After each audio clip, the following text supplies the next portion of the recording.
The apparent plan was to assassinate Charlie Kirk, who had at long last faltered, to stage a hostile takeover of his brand and of his legacy. Charlie would have recognized that plane, okay? Tail number SUBND, the blue plane. That the person the planes were actually tracking for years was Erika. Not Charlie, but Erika was the one being tracked by these planes. The enemy would love for me to be angry. He would love it. Charlie would go into the office. He would see our daughter. She would be like, "Daddy, I saw it." She couldn't remember their wedding anniversary. The woman who supposedly loved Charlie Kirk so deeply, who now runs his entire empire, went completely blank when asked about the most important date of their lives. And that awkward moment might have revealed everything. Charlie Kirk's widow Erika has been sleeping peacefully while countless people stay up all night trying to uncover what really happened to him. But leaked documents suggest she might have good reason to rest easy. According to sources close to the couple, Charlie had allegedly filed for divorce just days before his sudden passing, and what he discovered about his wife's past reportedly shook him to his core. That's why he was trying to reach you. The leaked pages, supposedly from Charlie's private journal, paint a disturbing picture of a marriage built on deception. These revelations could explain why Erika moved on so quickly, why she publicly forgave the alleged shooter within days, and why she seemed more focused on taking control of Turning Point USA than mourning her husband. The divorce rumors gained serious traction when a viral video claimed that Candace Owens had shared concrete evidence of the filing. Text messages and legal documents allegedly showed Charlie himself had initiated the dissolution of their marriage. But the story goes deeper than just marital troubles. Earlier this year, Charlie and Erika quietly sold their Arizona home. They were reportedly living apart for months before everything went down. Sources who worked closely with the couple describe a marriage that looked perfect in photos but was falling apart behind closed doors. The tension had become so obvious that it would spill over during work events, with heated arguments that made everyone uncomfortable. In the months leading up to his passing, Erika had already begun taking control at Turning Point USA. She was holding meetings, giving directives, and acting like the CEO while Charlie was still alive. Staff members noticed but stayed silent, afraid to speak up about the obvious power shift happening right in front of them. In the event of his untimely death, he just, in the third notebook, he was like, "Oh, and if I accidentally get shot on campus, here's what you should do. Call Erika, and then after you call Erika, come find this notebook. And in this notebook, you'll see that I am using adjectives like fantastic and heroic to describe Mikey McCoy." My husband's chief of staff, the amazing Mikey McCoy. Why are you doing that? Why do I feel like you're trying to program me? No one else involved, just a crazy guy with too many pronouns in his bio. To have seen the autopsy report, to have seen the different evidence portions that have been collected, I trust our team. But wait, Charlie, wasn't he like a boy genius? He's a pretty bright kid. Wouldn't he have maybe formalized that succession plan outside of like a diary? Maybe call one of his many lawyers, maybe formalize it in a will, because that's what you're supposed to do if you are thinking about dying and you need to make a plan. You make a will. I'm sure he had a will. Then there's that uncomfortable resurfaced clip where Charlie asks Erika about their wedding date. She freezes completely, unable to answer before nervously laughing it off. The moment feels loaded with tension, as if Charlie was testing her, already suspicious of the woman he'd married. By this time, Charlie had started changing. He was stepping back from certain influences, rethinking his positions, and most importantly, questioning who he could trust. Everyone around him noticed the shift. He'd become distant, canceling donor meetings and cutting off major supporters without explanation. The question everyone's asking now is whether Charlie's doubts extended beyond politics into his personal life. Did he finally start seeing through the carefully constructed image Erika had presented? The new details emerging about her past suggest she might have been hiding more than anyone imagined. When they first met, Charlie was inexperienced in relationships while Erika was 5 years older, with a resume that reads like a Hollywood script. She'd been a Miss USA contestant, a casting director, a reality show personality, and had appeared in music videos. Her background was anything but ordinary. Erika comes from an extremely well-connected family with deep ties to business and defense circles. Her family even received a plaque in Jerusalem for helping restore a historic gate. This wasn't just some random woman who happened to cross paths with Charlie Kirk. The timing of their meeting raises eyebrows too. They supposedly met by chance before Turning Point USA officially set them up on a date. The coincidence feels too perfect, too orchestrated. Some believe their paths were deliberately made to cross, but by whom and for what purpose? One detail stands out particularly. Despite being outspoken and media savvy, Erika has never publicly commented on the high-profile case files Charlie was demanding to be released before his death. Her silence on this specific topic speaks volumes to those paying attention. As Charlie's suspicions grew, whispers began spreading through Turning Point USA circles about what he might have been planning to reveal. Some say he discovered something buried deep within the organization's structure that made certain people very nervous. That's when the tension with Erika exploded. According to multiple insiders, Charlie had become increasingly paranoid in his final months. He stopped attending private gatherings, kept documents locked away, and wouldn't even let Erika near his laptop. He'd reportedly started keeping a digital journal of conversations and names that only a few people knew existed. One former staff member revealed that every time Erika got involved in a Turning Point event, something felt off. People would get pulled from their positions without explanation, replaced with unfamiliar faces. She was already acting like the CEO before Charlie's death, giving orders and making executive decisions that made everyone uncomfortable. The most chilling aspect is how Erika reacted after Charlie's passing. Instead of grieving privately, she immediately jumped into interviews, brand photo shoots, and social media appearances. Her statements seemed rehearsed, too polished for someone who'd just lost their husband. The posts had no real emotion, just perfectly worded captions and carefully staged photos. Within days, Erika began reshaping Turning Point USA's leadership. She removed Charlie's closest allies, people who'd been with him from the beginning, replacing them with faces loyal only to her. Some of those ousted members posted cryptic messages on social media, suggesting that what was happening inside the organization was far from normal.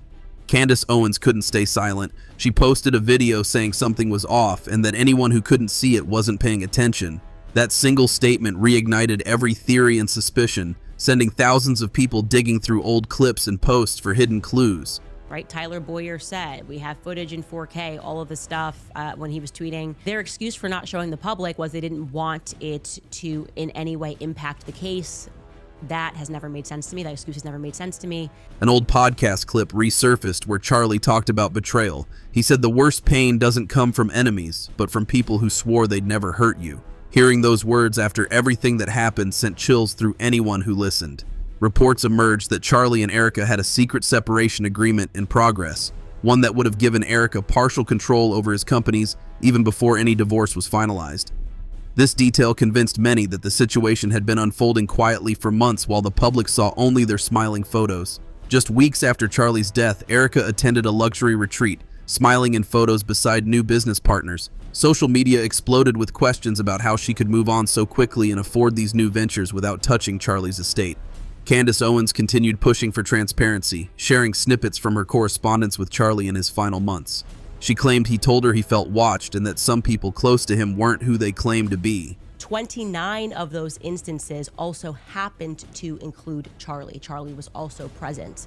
Showed 68 overlaps with Erika's documented locations, okay? 68 overlaps. I have since been able to add now 73 times that this overlapped, okay? These are all the instances in which this plane, all 68 instances that this plane crossed with Erika. Journalists began reaching out to people who'd worked with Erika before she met Charlie. Some described her as ambitious and charming, while others called her calculated and controlling. One former associate claimed Erika knew exactly what kind of man she needed to align herself with and had been networking in political circles long before meeting Charlie.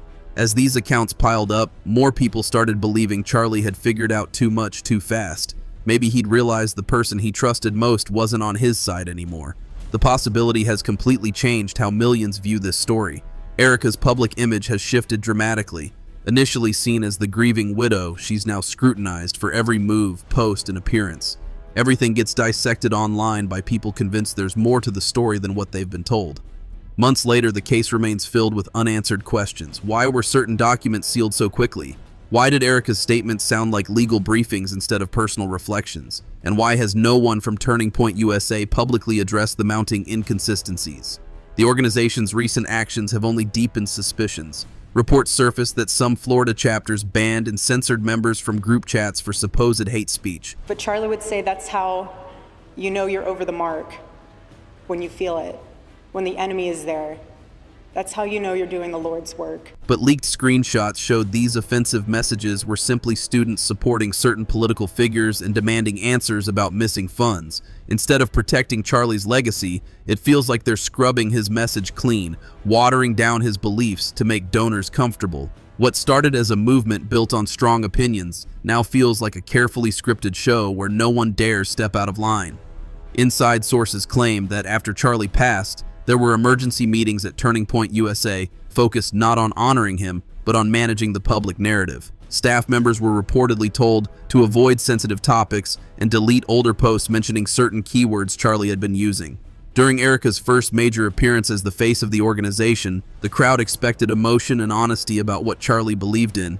Instead, they got a heavily edited speech filled with talking points and vague promises about unity.